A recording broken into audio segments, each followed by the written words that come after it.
Praise the Lord, good evening everyone. खुदा का धन्यवाद हो कि खुदा के अनुग्रह में एक साल हम नया देखने जा रहे हैं। आइए बीतते हुए साल के लिए, जाते हुए साल के लिए 2025 के लिए खुदा को धन्यवाद दें और आने वाले साल के लिए 2026 के लिए उससे दुआ करें, उसकी अगुवाई मांगें, अपने सरों को झुकाएं और दुआ करें।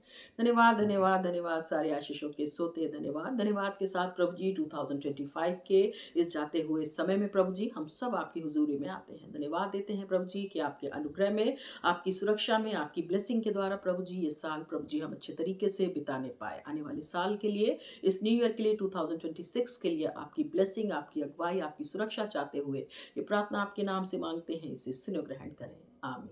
ये समय है कि आइए परमेश्वर के वचन से पढ़ें। मेरे साथ में अपनी बाइबलों को खोलें और पढ़ने के लिए निकालें Psalms chapter 34 and verse beginning from 1। यहाँ इस प्रकार से लिखा है, अपने साथ में अपनी बाइबलों को खोलें और पढ़ें भजन संहिता उसका 34वां अध्याय और उसकी पहली आयत से। यहाँ परमेश्वर का वचन इस प्रकार से कहता है कि मैं हर समय यहोवा को धन्य कहा करूंगा और उसकी स्तुति निरंतर मेरे मुख से होती रहेगी। अगर हम यहाँ पे देखें अजीजों, तो यहाँ पे साम्स चैप्टर 34 एंड वर्स 1 हमें सिखाती है कि what we have to today, आज हमें क्या करने की जरूरत है। As we are in the new year, very soon we are going to enter new year. बहुत जल्दी हम और आप जो है वो एक नए साल में प्रवेश करेंगे। तो इस जाते हुए साल में हमें क्या करने की जरूरत है। तो यहाँ पे अगर आप देखें साम्स चैप्टर 34 एंड वर्स हमें सिखाता है, हमें बताता है that we have to thank a God. हमें परमेश्वर को इस समय क्या करना है, धन्यवाद देना है। क्यों? क्योंकि ये जो साल अब जाने वाला है 2025, जो बहुत जल्दी बीतने वाला है, ये केवल हमें प्रभु के अनुग्रह से मिला और उसकी ब्लेसिंग के द्वारा हमने इसे बहुत अच्छे से बिताया। और एक नया साल जो हमें मिलने वाला है, इसके लिए भी हमें प्रभु को क्या करना है, धन्यवाद देना है। Praise the Lord. अगर हम देखें अजीजों की बहुत सारी चीज़ें हमने चाही होंगी 2025 में, 2025 में, लेकिन हो सकता है कि जो हमने चाहा हो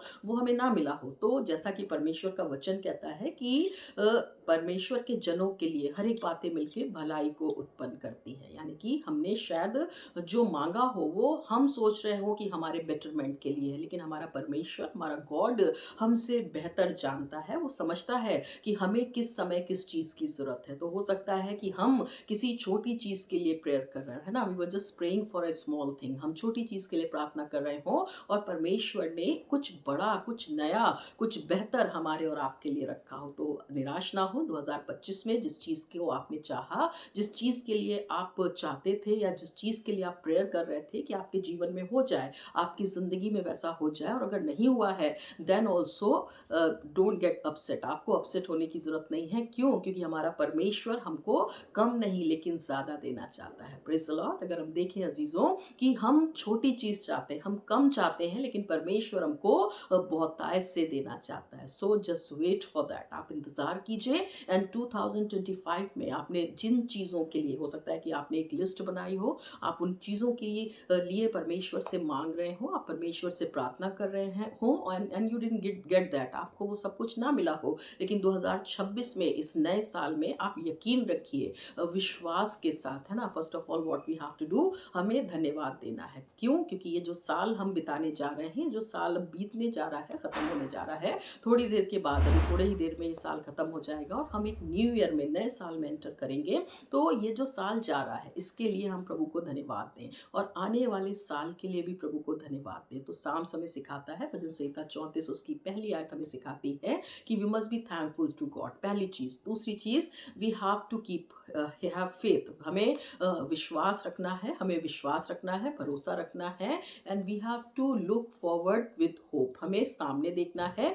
परमेश्वर की तरफ देखना है, एक उम्मीद के साथ, आशा के साथ, एक बड़े होप के साथ, भरोसे के साथ कि हाँ, जो हमने लिस्ट बना के रखी है, हो सकता है कि 2025 में वो परमेश्वर ने हमें ना दिया हो। क्यों? क्योंकि परमेश्वर हमारी लिस्ट में कुछ और चीज़ों को ऐड कर रहा है। Praise the Lord. अगर हम देखें अजीज़ों कि कई बार ऐसा होता है कि हम निराश हो जाते हैं, परेशान हो जाते हैं, लेकिन जिनका भरोसा परमेश्वर के ऊपर है, वो उनको कभी भी निराश होने नहीं देता, उनकी उम्मीद को वो कभी ख़त्म नहीं करता। अगर हम देखें अजीज़ों कि बहुत सारे लोग हैं, है ना? जो परमेश्वर की नज़दीकी में हैं, जो निरंतर परमेश्वर के ऊपर उम्मीद लगाए हुए हैं। तो उन सब के लिए ये नया साल क्या है? पहली चीज़ कि हम परमेश्वर को धन्यवाद दें, जब हम इस न्यू ईयर में एंटर करते हैं। दूसरी चीज़ कि हम उम्मीद के साथ, आशा के साथ, बड़े होप के साथ और बड़े फ़ेथ और विश्वास के साथ आगे बढ़ें कि हाँ, हमारा परमेश्वर निरंतर हमारे साथ है। एक चीज़ और यहाँ पे मैं कहना चाहूँगी कि जैसा कि परमेश्वर का वचन पुराने नियम में ओल्ड टेस्टमेंट में कहता है कि मैंने तुम में से हर एक का नाम, तुम्हारा चित्र अपनी हथेली पे खोद रखा है। तो यकीन रखिए, विश्वास रखिए कि आपका परमेश्वर इस न्यू ईयर में, इस नए साल में भी निरंतर आपके साथ बना रहेगा। यदि आप पढ़ें, आइज़ाया की किताब को पढ़ें, बुक ऑफ आइज़ाया को पढ़ें, यशायाह नबी की किताब को पढ़ें, तो वहाँ पे परमेश्वर का वचन क्या कहता है कि ना तो मैं तुझे कभी छोड़ूँगा और ना कभी तुझे त्यागूँगा। यहाँ पे परमेश्वर का ये प्रॉमिस मेरे और आपके लिए, अभी last Sunday what I have preached in my church, that is about the promises of God. मैंने परमेश्वर के उन तमाम प्रॉमिसेस, तमाम वादों के बारे में प्रीच किया था और मैंने एक एक करके बताया था कि इस नए साल में परमेश्वर का वादा, परमेश्वर के प्रॉमिसेस हम सब के लिए क्या क्या है। परमेश्वर हमसे प्यार करता है, ना तो वो हमें कभी छोड़ेगा और ना कभी हमें त्यागेगा। But one thing we have to learn, हमें एक चीज़ सीखने की ज़रूरत है इस नए साल में। जैसा कि परमेश्वर का वचन कहता है कि यदि कोई मसीह में है तो वो एक नई सृष्टि है, पुरानी बातें बीत गईं, देखो सब कुछ नया हो गया है। हम क्या करते हैं जब न्यू ईयर होता है, so we hang new calendars in a home. हम अपने घरों में नए कैलेंडर्स को टांगते हैं। क्यों? क्योंकि वी वांट एवरीथिंग न्यू। हम सब कुछ नया चाहते हैं, सब कुछ बेहतर चाहते हैं, सब कुछ अच्छा चाहते हैं। तो जब हम अपने लिए सब कुछ नया और अच्छा चाहते हैं, तो हम क्यों एक पुरानेपन के साथ इस नए साल में एंटर करें। What ever you have in your life, है ना? जो कुछ आपकी ज़िंदगी में है, which is separating you from your God, जो चीज़ें आपके जीवन में हैं वो आपके परमेश्वर से आपको क्या कर रही हैं, सेपरेट कर रही हैं, दूर कर रही हैं। तो आज उन पुरानी चीज़ों को अपने जीवन से क्या करें, हटा दें, है ना? उनको अलग कर दें और उन पुरानी चीज़ों को छोड़ते हुए इस नए साल में आप एंटर करें, प्रवेश करें और फिर देखिए परमेश्वर आपको कितनी ब्लेसिंग, कितनी आशीषें देने के लिए तैयार है। What we have learn today, the very first thing is that we have to give thanks to a God for this year. हमें 2025 के लिए परमेश्वर को धन्यवाद देना। द सेकंड थिंग, दूसरी चीज हमने सीखी कि हम इस नए साल में, इस न्यू ईयर में एक होप, एक आशा, एक विश्वास, एक उम्मीद के साथ में एंटर करें कि यस, हमारा परमेश्वर जैसे अभी तक हमारे साथ रहा, definitely is going to help us. वो हमारी सहायता करेगा, वो हमारी मदद करेगा।